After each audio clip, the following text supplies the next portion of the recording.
패독은 조용했죠. 오늘까지는.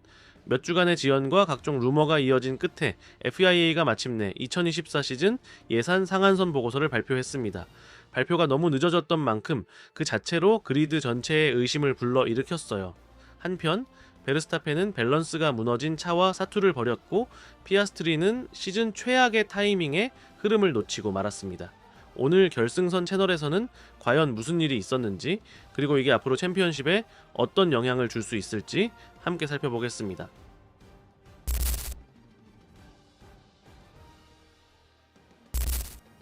FIA가 마침내 침묵을 깼습니다. 몇 주간의 지연과 수많은 추측 끝에 2024년 예산 상한선 보고서가 공개됐어요. 하지만 너무 늦었습니다. 의심이 잃지 않을 수 없을 만큼 말이죠. 어제 영상에서 말씀드렸던 것처럼 이건 단순한 지연이 아니라 전례 없는 일이었어요. 시스템이 도입된 이래로 적합성 보고서는 항상 8월에서 9월 사이에 나왔습니다. 2023년엔 9월 5일, 2024년엔 9월 11일, 단 하나의 예외는 2022년, 바로 레드불과 에스턴 마틴이 위반으로 적발됐던 해였죠. 그리고 이번엔 10월 말이 돼서야 보고서가 등장했습니다. 공식적으로 발표된 내용은 이렇습니다. 올해 모든 10개 팀이 지출 한도 내에서 시즌을 운영했습니다. 단 에스턴 마틴은 행정적인 위반이 있었다고 인정했어요. 외부 감사인의 서명이 기한 내에 제출되지 않은 겁니다. 추가 지출도 퍼포먼스 향상도 없었고 페널티도 없습니다. 하지만 질문은 남아있죠. 이게 다였다면? 왜 이렇게까지 늦어졌을까요? 거의 2달 가까운 침묵, 단순한 기술적 문제였을까요? 가장 유력한 답은 역시 패독 뒷이야기 속에 있습니다. 미국 그랑프리 주말부터 한 팀이 상한선을 크게 초과했다는 소문이 돌기 시작했어요. 심지어 FIA 내부에서 계산 실수나 절차상의 오류가 있었던 게 아니냐는 말도 있었죠. 실제로 감사 과정에서 한 팀이 처음엔 기준을 넘긴 것처럼 보였고 이후 심층 검토를 통해 데이터나 계산 방식에서 오류가 있었던 걸 밝혀냈을 가능성도 있습니다. 어떤 방식이든 이런 식의 지연은 제도의 신뢰성에 영향을 줄 수밖에 없어요. 예산 상한선은 팀 간 균형을 맞추기 위해 만들어졌죠. 하지만 투명성이 없다면 그 균형은 오히려 의심으로 바뀔 수 있습니다. 그래도 다행인 건 적어도 공식적인 기록상 누군가가 속였다는 흔적은 없다는 거예요. 긴장감은 여전하지만 일단은 안도할 수 있는 결과이기도 하죠. 이제 남은 질문은 하나예요. FIA의 이 오랜 침묵, 단순한 신중함이었을까요? 아니면 우리가 아직 다 알지 못한 무언가의 흔적일까요?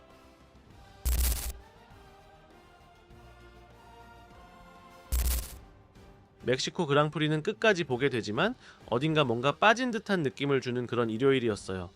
트랙 위에 막스 베르스타펜이 있었죠. 하지만 반응하지 못했고 페이스는 없었고 해답도 없었습니다. 마치 지휘자가 어둠 속에서 지휘봉을 휘두르는 모습처럼요. 에르마노스 로드리게스 서킷에서 레드불은 아마도 올 시즌 가장 어려운 주말을 보냈어요. 그 원인은 전략 실수도 사고도 추월이 어려운 트랙도 아니었습니다. 바로 그립 부족? 그것 하나였죠. 팀에 따르면 문제는 금요일부터 시작됐다고 해요.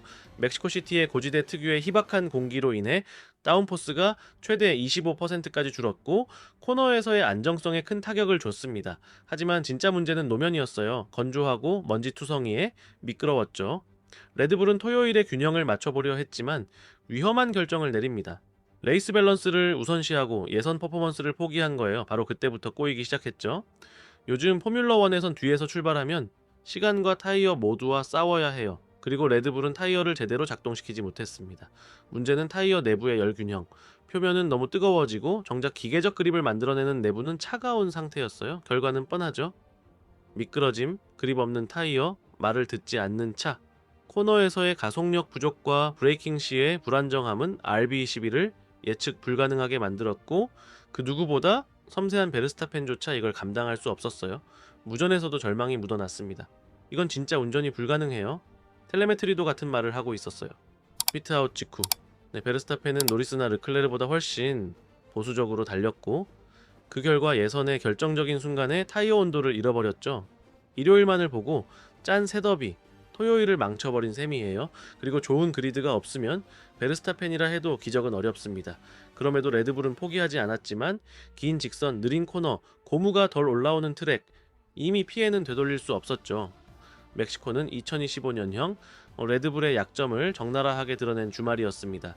이 차는 여전히 아주 특정한 조건에서만 최상의 퍼포먼스를 끌어낼 수 있어요. 그 조건이 안 맞으면 그저 그런 팀 중 하나일 뿐이죠. 다음 무대는 브라질. 변수가 많고 날씨도 불안정하며 비 올 확률도 높은 서킷입니다. 비가 온다면 멕시코와 실버스톤에서처럼 레드불의 불안정한 모습이 또 다시 드러날 수 있어요.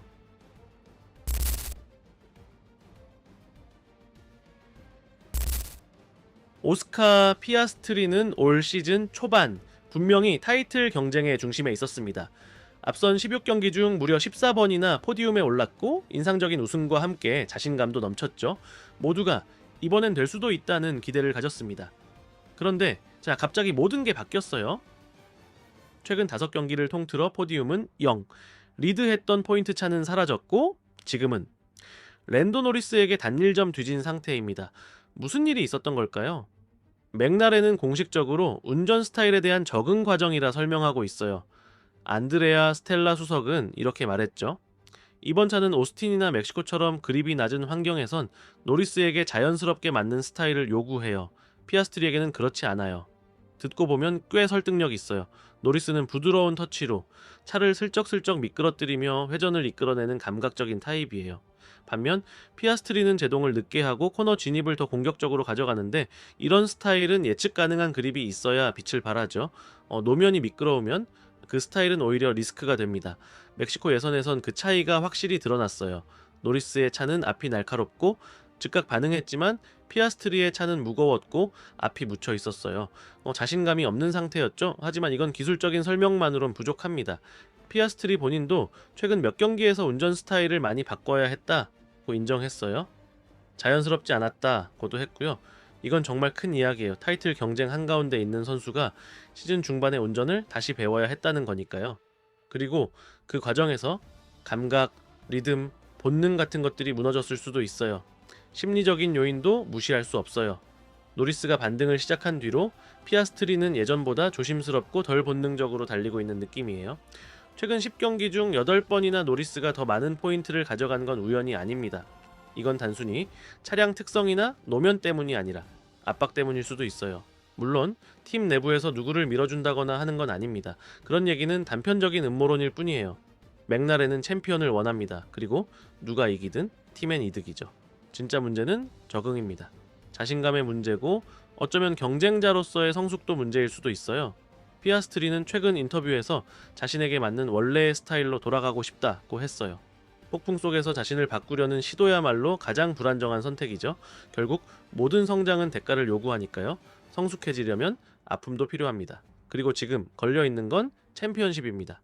다음 무대는 브라질. 날씨 예측이 어려운 곳이죠. 비가 온다면 인터라고스의 빗속에서 피아스트리는 스스로를 되찾아야 합니다. 그렇지 않으면 기회는 그 빗물처럼 흘러가 버릴 거예요. 여러분은 어떻게 생각하세요?